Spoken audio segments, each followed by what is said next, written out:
আসসালামু আলাইকুম। নতুন একটা নিউজ শুনলাম আজকে।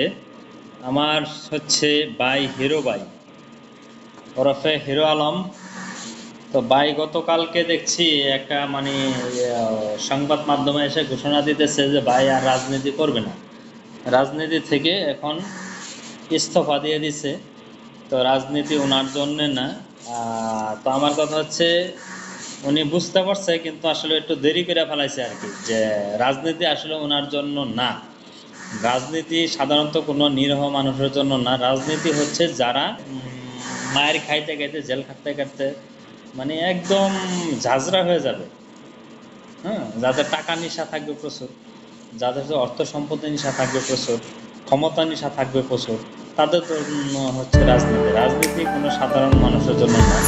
তো আসলে এই বিষয়টা হচ্ছে হিরো আলম সাহেব এখন বুঝতে পারছে। তো এই জন্য হচ্ছে উনি আর রাজনীতিতে যাবেন না। ওনার একটা অভিযোগ হচ্ছে আওয়ামী লীগ বিএনপি হচ্ছে একই পথের লোক।